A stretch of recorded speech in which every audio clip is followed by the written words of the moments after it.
going to be recapping our Thanksgiving return, and we're going to be covering lots because plenty of terrible things happened during this time. Emma? Hey girls, it's me. Voice is a tad groggy from the weekend because, as Maggie mentioned briefly, a few things went down.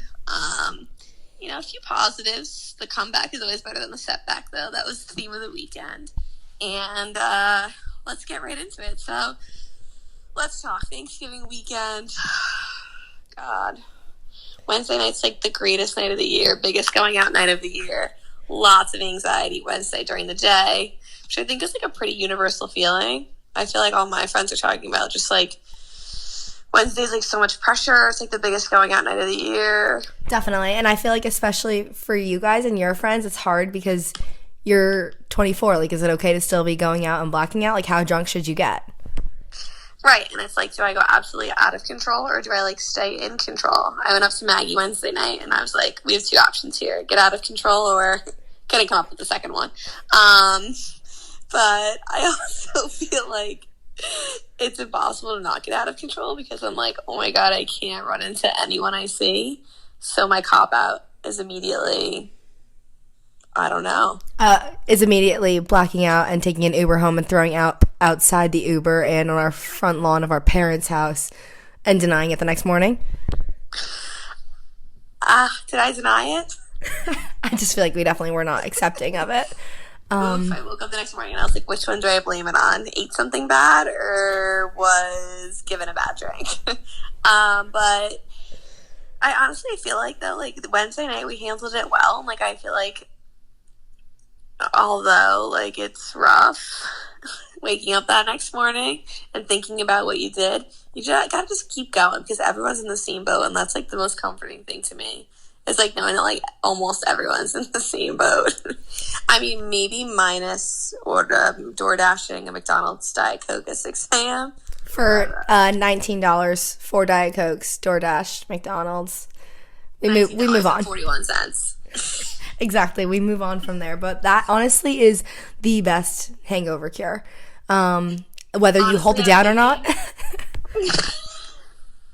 Honestly, thinking back to it is my most cringeworthy moment. You can do yours next. My most cringeworthy moment of the weekend is when this morning I went back through my videos of, I think it was Friday night or Saturday night, of me going up to random people in the bar, recording myself, doing the, what do you have to say to Joe Biden right now? What's up, baby? In my already annoying drunk voice, and going up to absolute strangers. So that was an extra layer of absolute misery added to my Monday morning. What about you? So I think I had a few. Like, lucky for me, I was able to go out multiple times. So definitely thinking about my actions. Well, one, when our brother got in a fight and someone had to pick me up and I was kicking and screaming to try and get involved, I have to learn my boundaries there. Like, I am not that strong. I can't take on these group of large men that were ready to fight. But was it worth it? Yes. Another low for me definitely was, I actually found today that on Monday today, that I had texted a Parker House bartender, multiple times, asking him for a VIP pass to cut the line in the summer, and he never answered, and he has his Reds on. The last one isn't even delivering, so. Oof, the Reds are just like, to knock you while you're down. Yeah, and now it won't even deliver, so it's just like the icing on the cake.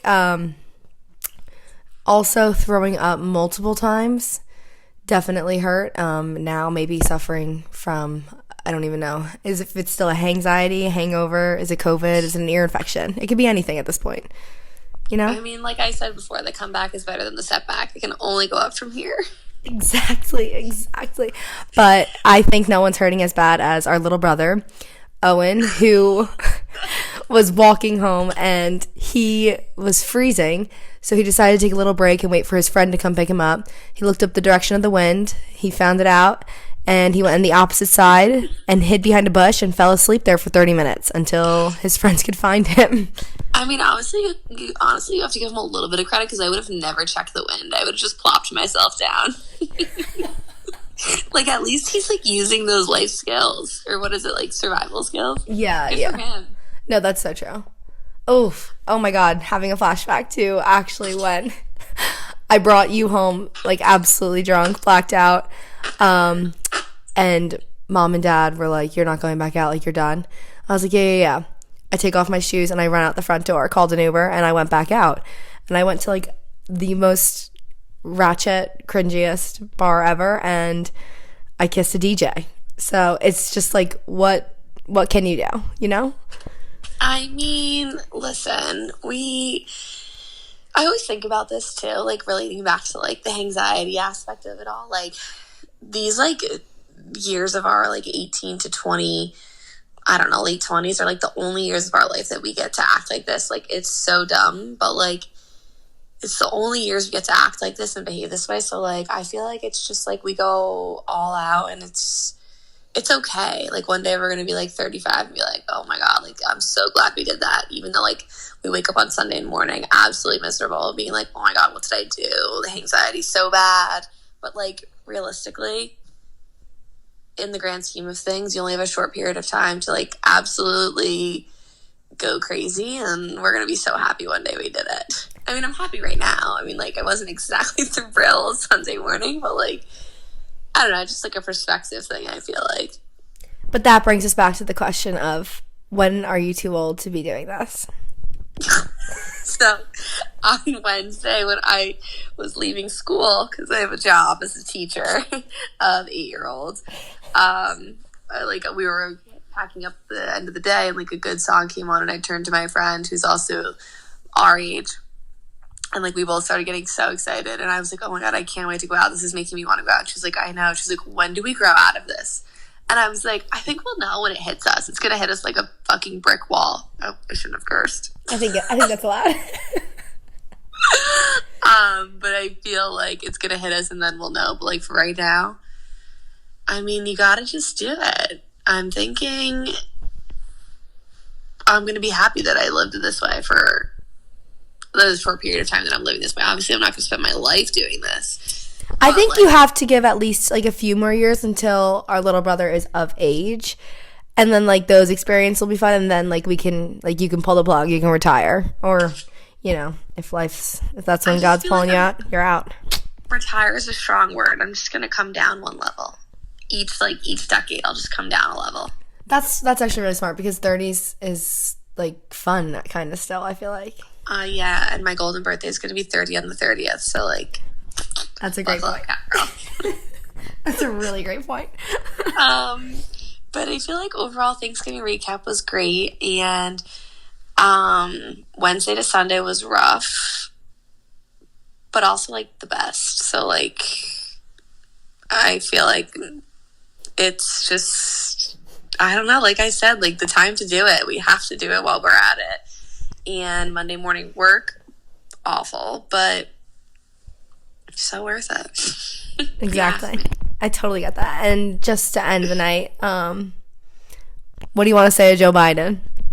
What's up, baby? Take me out to dinner. So Maggie and I had just been talking about like how bad the anxiety could be, especially when you're still living at your parents' home, behaving this way, and you have two brothers that are also at the bars with you. Maggie and I always talk about if you could laugh about it, it can't be that bad, right? I don't know though. Like, did Matt see you making out with a boy? Like that kind of thing. Like, definitely always like gets me. Does Matt see me flirting with his best friends? Like that gets me. Anxiety can be so crippling, but like also, what makes me feel better is knowing that like half of the population that went out the night before, or more than half the population, is probably feeling the same way or worse. That's true. And like if no one got hurt and everyone's okay, like really much worse things have happened.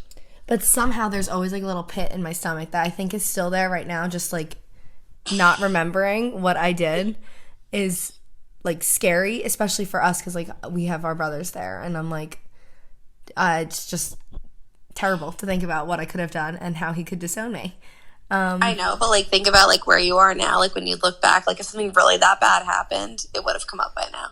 You know? That's true. And I think the worst part for us is sitting upstairs in our bedrooms all day and just knowing, like, at some point we're going to have to go downstairs and, like, face our parents. And, like, I don't know to what extent, like, they're mad at me. Are they mad at me for, like, being loud, being a walking lighthouse? Maggie came in Friday morning or Friday night at like 2 a.m. while my dad was asleep in the living room with her flashlight just like literally blaring on through and she woke him up, and so now she's gotten titled as a walking lighthouse. Exactly. Like, did I want to face anyone the next morning? No, but I guess, like I said, no one got hurt. That's true, and I try and explain that. I try and explain that, like, that's how our life is, and that's what every person our age is doing, and it's worth it, because in the end, we're going to have so much to talk about. Like, who would they call a walking lighthouse if it wasn't for me? Exactly, and, like, when I wake up the night after drinking, it's, like, literally, Maggie knows it's at, like, 5:30 a.m., and I cannot relax, and I think part of it is just, like, the way alcohol affects our bodies, and, like, it makes me, like, literally, like, get up, and I'm so jittery, and I need to do a million things the second I get up. And then the crash is so hard after that. But I feel like, I don't know, to me, I think about all the 20-year-olds of the past that have gone through anxiety, and everyone made it out alive. And as long as we're good and no one's hurt, it's okay to feel that way. And it's comforting knowing that everyone feels like that. Right. I agree. But honestly, favorite anxiety cure, go, Maggie. My favorite anxiety cure is definitely, I need to wake up in the morning, text my friends, and we need to go for a drive and, like, just recap the night so I can hopefully get, like, flashbacks of what happened, or, like, I can piece together the night. Reassurance that things aren't bad. And on the way, we'll probably grab a Diet Coke and bagels. Okay. Honestly, 100% agree. And on the diet, large McDonald's Diet Coke thing.